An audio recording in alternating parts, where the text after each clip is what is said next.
ఈ నెల 26 నుంచి సామాజిక న్యాయం వేదిక పేరుతో సిపిఐ రాష్ట్ర కార్యదర్శి రామకృష్ణ గారు ఏపీలో పూర్తి స్థాయిలో బస్సు యాత్ర చేసి సామాజిక హక్కుల కోసం అణగారిన బీసీ ఎస్టీ మైనార్టీ హక్కుల కోసం ఆయన పాదయాత్ర బస్సు యాత్ర చేయబడుతున్నారు. సార్, ఇప్పుడు మీ బస్సు యాత్ర చేయబోతున్నారు. ఒకవైపు మీరేమో వర్గ పోరాటాలు అంటున్నారు, మళ్ళీ తిరిగి కుల అనే ఒక పేరుతో మీరు వేదిక ఏర్పాటు చేయడం ఆంతర్యం ఏంటి? భారతదేశంలో కులం అనేది కూడా అది ఖచ్చితంగా ఉంది. అది అందరూ కూడా గుర్తిస్తూ ఉన్నాము. తర్వాత కులం అనేది ఉండడమే కాకుండా కులాల మధ్య అంతరాలు ఉన్నాయి.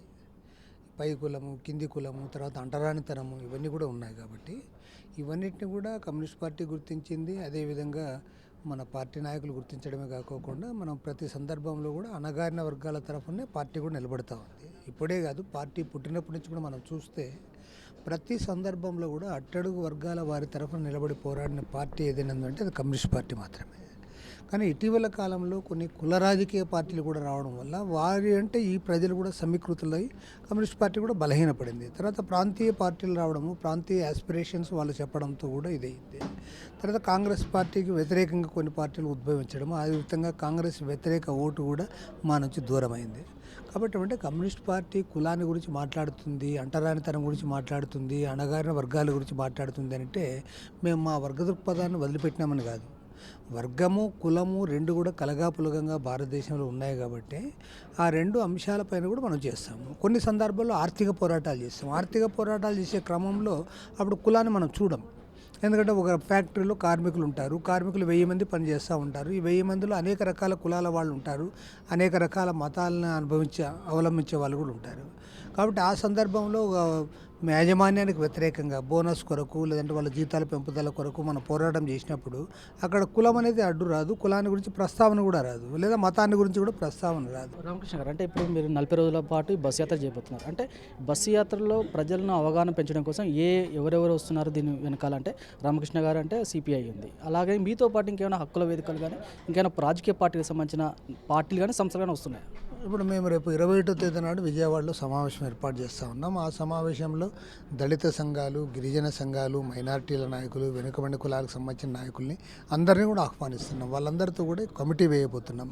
ఈ కమిటీలో అందరికీ కూడా సమప్రాధాన్యత ఉండబోతోంది. ఎందుకంటే ఇవాళ అణగారిన వర్గాల ప్రజల్ని కూడగట్టి వారి సమస్యలపైన ఎలుగెత్తి చాటడమే కాకుండా అవసరమైతే ప్రభుత్వాన్ని నిలదీసే పద్ధతులు ఈ పోరాటాన్ని ముందుకు తీసుకోవాలనుకుంటున్నాం. కాబట్టి వాళ్ళందరినీ కలుపుకొని ఈ పోరాటంలో మేము ముందుకు పోవడం జరుగుతుంది. ఆ రకంగా ముందుకు పోయే క్రమంలోనే ఇవాళ ఈ బస్సు యాత్ర కూడా మేము చేపట్టడం జరిగింది. బస్సు యాత్ర కూడా 40 రోజుల పాటు 175 అసెంబ్లీ నియోజకవర్గాల్లో కూడా ఈ బస్సు యాత్ర చేపడతా ఉన్నాం. ఆ రకంగా అన్ని జిల్లాల్లో, అన్ని నియోజకవర్గాల్లో కూడా ప్రజల్ని ఉత్తేజపరిచి వారందరూ కూడా చైతన్యపరిచి రాబోయే కాలంలో ఈ పోరాటాన్ని ముందుకు తీసుకోవాలనే ఉద్దేశంతోనే మేము ముందుకు పోతున్నాం. రామకృష్ణ గారు సిపిఐ రాష్ట్ర కార్యదర్శి గారు రామకృష్ణ గారు ఉన్నారు. అయితే ఈ రామకృష్ణ గారితో మిగతా సంఘాలు, కుల సంఘాలు చాలా ఇప్పటికే ఏపీలో చాలా కుల సంఘాలు ముందుండి ఉద్యమాలు చేస్తున్నాయి తమ హక్కుల కోసం. మీతో పాటు కలిసి వచ్చే అవకాశం ఉందా? ఖచ్చితంగా కలిసి వస్తారు. ఎందుకంటే మనం ఈ సమావేశంలో మేము తీసుకోబోయే నిర్ణయాలు ఏవైతే ఉన్నాయో ఈ నిర్ణయాలన్నీ కూడా అందరితో చర్చించినవే. తర్వాత ఇవాళ రాష్ట్రంలో ముఖ్యంగా అణగారిన వర్గాలకు తీవ్రంగా అన్యాయం జరుగుతూ ఉంది. చంద్రబాబు నాయుడు ప్రభుత్వం పూర్తిగా కార్పొరేట్లకు లొంగిపోయాడు. వారికి సహకరిస్తూ ఉన్నారు.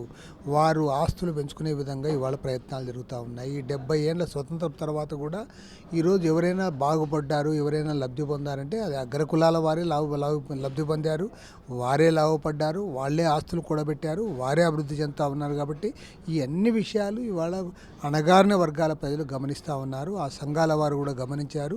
కాబట్టి ఆ సంఘాల వారు కూడా ఈ అభిప్రాయాలతో ఏకీభవిస్తూ ఉన్నారు. కాబట్టి మాతో పాటు కలిసి వస్తూ ఉన్నారు. మాతో పాటు వారు కలిసి వస్తున్నారనే దానికంటే కూడా వారితో పాటు మేము కలిసి నడుస్తూ ఉన్నాం.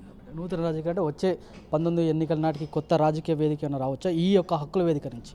తప్పకుండా.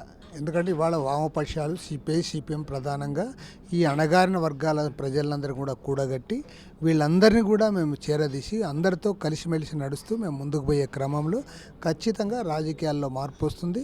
ఆ ఆంధ్రప్రదేశ్ రాజకీయాల్లో పెను మార్పుల కోసమే ఈ బస్సు యాత్ర నిర్వహిస్తాం.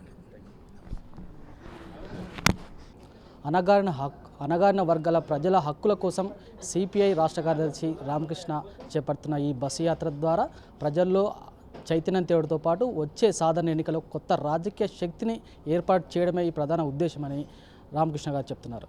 కెమెరా పర్సన్ రాజేష్తో Venkatraj, Hyderabad. For more updates, please subscribe 99 TV Telugu.